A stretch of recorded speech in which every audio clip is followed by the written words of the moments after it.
ዓለማችን እያስተናገደች ያለችው ሁሉ አስጨናቂ የሆነ ከመጣ ሰነባብቷል። በምድሪቱ የሚነፍሰው የጦርነት ንፋስ፣ የሚነገረው የእልቂት ዜና አልበቃ ያለ ይመስል ከያቅጣጫው የሚሰማው የመጨካከንን ጥግ የሚያሳዩ ታሪኮች ፍቅር ይቀዘቅዛል የሚለውን የዘመን ፍጻሜ ምልክት የሚያረጋግጡ የሆኑ ፍጥረት ጭንቅ ውስጥ ባለበት ከወደ አሜሪካ አስደንጋጭ መረጃ ተሰምቷል። ጆሮአችን ሰብአዊነት ተሟጦ ያለቀበትን ሰቅጣጭ ድርጊት ሰምቶ ያውቅ ይሆናል። ዓይንም ርኅራኄ ያልተፈጠረበትን ዘግናኝ ድርጊት ተመልክቶም ይሆናል። ከሰው ልጅ የማይጠበቅ አረመኔያዊ ተግባር ገጥሞን አያድርስ ብለን አልፈን እናውቅም ይሆናል። በአሜሪካ የሆነው ለማመን የሚከብድ አስደንጋጭ ክስተት ግን ታይቶም ተሰምቶም አይታወቅም።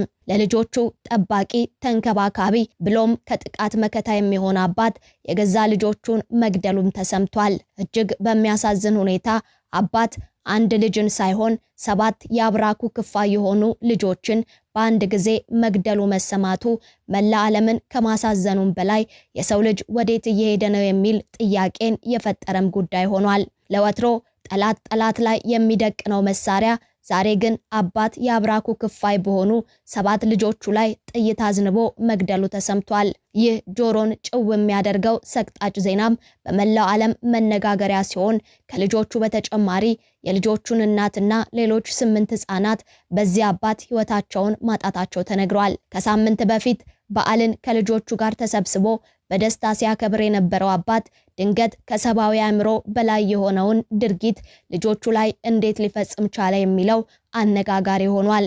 ለመሆኑ ከቀናት በፊት 7 ልጆቹን አቅፎ ደስተኛ ቤተሰብ እንደሆነ በሚገልጥ ፈገግታ ታጅቦ የታየው አባት ምን ገጠመው?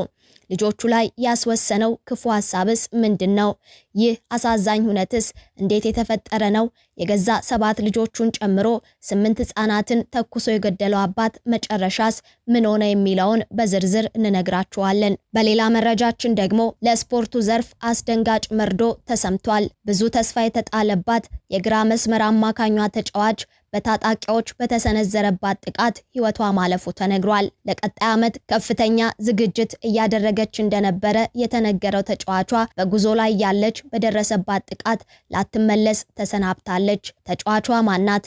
የተፈጠረውስ ምንድነው የሚለውን እንነግራችኋለን። በመጨረሻም የዓለምን ቀልብ ስለሳበው ታዳጊ ቲክቶከር ያልተጠበቀ መረጃ ተሰምቷል። ቃሉ ቡቲክ በሚል መጠሪያ ለየት ያሉ ተንቀሳቃሽ ምስሎችን በማጋራት የሚታወቀው ወጣት የገጠመው አስደናቂ እድል እንዳያጠፋው ስጋት ቢኖርም ታይቶ የማይታወቅ አጓጊ ግብዣዎችም እየቀረቡለት ይገኛል። ሰላም ጤና ይስጥልን ውድ የአማርያ ቲዩብ ቤተሰቦች እንደምን ቆይታችኋል? በዛሬው መሰናዶ ለማመን የሚከብድ ተግባርን በልጆቹ ላይ ስለወሰደው አባት የተሰማውን መረጃና በታጣቂዎች ሕይወቷ ስለተነጠቀችው ወጣት ተጫዋች እንነግራችኋለን። እናንተም ቻናሉን ሰብስክራይብ በማድረግ ቤተሰብ እየሆናችሁ ቪዲዮውን ላይክ እና ሼር በማድረግ እስከ መሰናዶ ፍጻሜ አብራችሁን ቆዩ።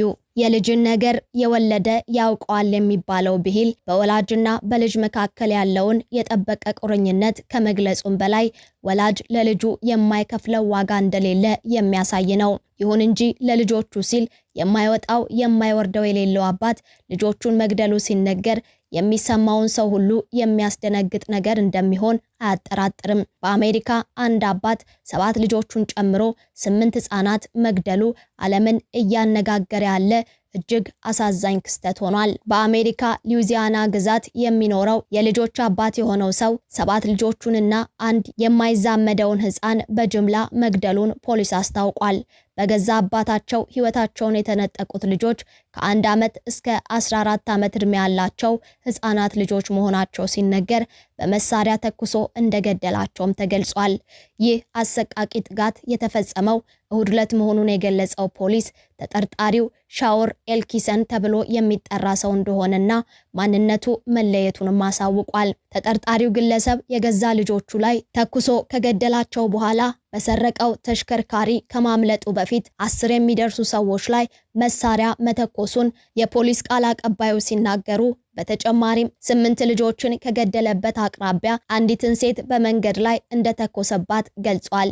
የግለሰቡ የጥይት ሰለባ ከሆኑት መካከል አንድ ተጎጂ በአቅራቢያ ወደሚገኝ ቤት በማምለጥ ለፖሊስ እንደደወለ የተነገረ ሲሆን ፖሊስ በሰጠው መረጃም የተጠርጣሪው ልጆች ሲሞቱ የህፃናቱ እናትን ጨምሮ 2 ሴቶች ለህይወት አስጊ በሆነ ከባድ ሁኔታ ውስጥ እንደሚገኙም ጠቁሟል። የከተማው ከንቲባ ይህ አሳዛኝ ሁኔታ ነው፣ ምናልባትም በሼርቭ ፓርት ካየናቸው አሳዛኝ ሁኔታዎች ውስጥ ዘግናኙ ነው ብለዋል። ይህ ሁሉንም ማህበረሰብ ይነካል። እናም ከነዚህ ቤተሰቦች ጋር አብረን እናዝናለን ሲሉም ሐሳባቸውን ሰጥተዋል። ጥቃቱ እንደ አውሮፓውያን አቆጣጠር ጥር 2004 8 ሰዎች ከተገደሉበት ጥቃት በኋላ በአሜሪካ እጅግ በጣም ገዳይ የጅምላ ግድያ መሆኑንም መረጃዎች አሳይተዋል። የሼርቭፖርት የፖሊስ አዛዥ ዌይን ስሚዝም እንደዚህ አይነት ሁነት እንዴት ሊከሰት እንደሚችል ማሰብ አልችልም ሲሉ ስለ ሁኔታው ዘግናኝነት ገልጸዋል። አዛዡ ከተለያዩ የጸጥታ ተቋማት ጋር በመጣመር ምርመራ እየተደረገ መሆኑንም አክለው ተናግረዋል። ለተፈጠረው ነገር መልስ ለማግኘት ምንም ያህል ቢወስድ በትጋት እንሰራዋለን ሲሉም ምርመራው በትኩረት እየተካሄደ እንደሆነ ገልጸዋል። ይህን ጥቃት ተከትሎ የአሜሪካ ባለስልጣናት የተሰማቸውን ሐዘን እየገለጹ ሲሆን ክስተቱንም ልብ ሰባሪ እያሉ እየገለጹት ነው። ይህ ጥቃት ቅዳሜና እሁድ ከተከሰተው ጥቃት ሳይጨምር በዩናይትድ ስቴትስ በተያዘው ዓመት ቢያንስ 119 የጅምላ ጥቃት ተፈጽሟል። በዚህም 79 ህፃናትን ጨምሮ 117 ሰዎች ሲገደሉ 458 ሰዎች ቆስለዋል። ተጠርጣሪው ጥቃቱን ከፈጸመ በኋላ ለማምለጥ ሲሞክር ፖሊስ ተጠርጣሪውን ተከታትሎ ለመያዝ በወሰደው እርምጃ መገደሉም ታውቋል። ይህም መረጃ መላ ዓለምን ያሳዘነ ሆኗል። እኛም በቻናላችን ስም ነፍስ ይማር እያለን ወደ ሌላኛው መረጃችን እናመራለን። በኢትዮጵያ የሴት እግር ኳስ ተስፋ የተጣለባት ወጣት ህይወቷ ድንገት መቀጠፉ ተሰምቷል። በኢትዮጵያ ሴቶች እግር ኳስ ውስጥ ደምቃ ለመታየት ስትዘጋጅ የነበረችው ተስጦ ያላት ተጫዋች ኢክራም አብዱ ባልታወቁ ታጣቂዎች በተሰነዘረ ጥቃት ህይወቷ ማለፉ ተሰምቷል። ተጫዋቿ ህይወቷ ያለፈው ከትውልድ ስፍራዋ መተሃራ ወደ አዳማ ከተማ በመጓዝ ላይ ያለች መንገድ ላይ በታጣቂዎች በተከፈተባት ጥቃት መሆኑም ታውቋል። ይህ አሰቃቂ ድርጊት የተፈጸመው ተጫዋቿ የውድድር ዘመኑን እረፍት አጠናቃ ለቀጣዩ ዓመት ራሷን እያዘጋጀች በነበረችበት ወቅት ነው። ኢክራም አብዱ በግራ መስመር ተከላካይነት የምትታወቅ ጠንካራ ተጫዋች ነበረች። ካለፈችባቸው ዋና ዋና መንገዶች መካከልም ከ2012 እስከ 2015 በኢትዮጵያ ስፖርት አካዳሚ ለ4 ተከታታይ ዓመታት ስልጠናዋን ተከታትላለች። የአካዳሚ ቆይታዋን ካጠናቀቀች በኋላም ለሸገር እግር ኳስ ክለብ በመጫወት አገልግላለች። ለአካዳሚው የተመረጠችው ከመተሃራ ከተማ በነበራት ድንቅ ብቃት እንደነበርም ይታወሳል። ኢክራም በሜዳ ላይ ያላት ጥንካሬና ለጨዋታ የነበራት ፍቅር የብዙዎችን ትኩረት የሳበም ነበር።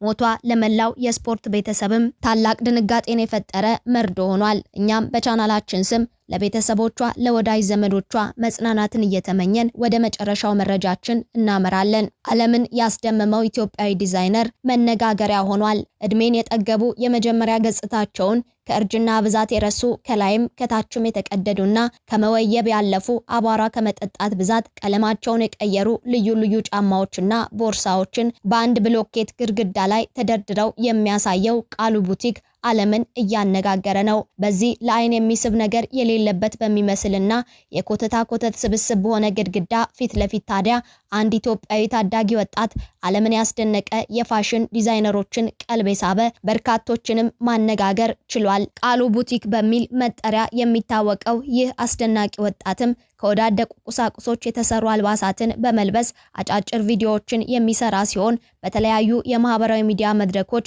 በሚሊዮኖች ዘንድ ይታወቃል። ሌሎች የጧሏቸውን የጎማ ቁርጥራጦች፣ ያረጁ ጨርቆች፣ ካርቶንና ፕላስቲኮችን በመጠቀም የሚሰራቸው የፋሽን ስራዎች በማህበራዊ ሚዲያ መድረኮች አስተዋውቀውታል።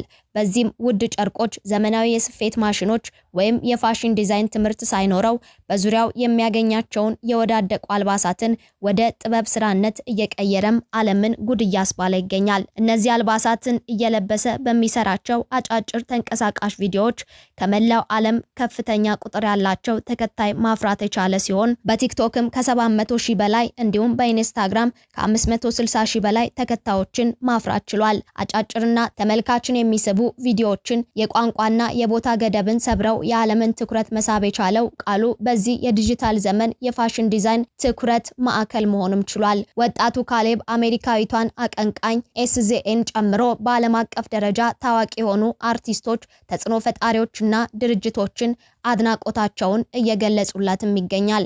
ከዚህ በተጨማሪ በፋሽኑ ዓለም ላይ የተሰማሩ የሀገር ውስጥና ዓለም አቀፍ ባለሙያዎች ለስራዎቹ አድናቆታቸውን እያጎረፉለትና እያበረታቱ ሲሆን የተለያዩ ዓለም አቀፍ ሚዲያዎችም የዘገባ ሽፋን እየሰጡት ነው። አሁን ላይ ከኢትዮጵያ ባሻገር በዓለም አቀፍ መድረክ እውቅናን ያገኘው ካሌብ በዚህ መንገድ ተጠቅመው ሌሎች እንዳያጠፉት ወይም ከባህሉና ከእምነቱ ያፈነገጡ ስራዎችን እንዲሰራ እንዳያስገድዱት ስጋት ቢኖርም ወደፊት ከትላልቅ የፋሽን ኩባንያዎች ጋር አብሮ መስራትና የራሱን አሻራ ሊያኖርበት የሚችል እድሎች ግን እየተመቻቹለት እንደሆነ ታውቋል።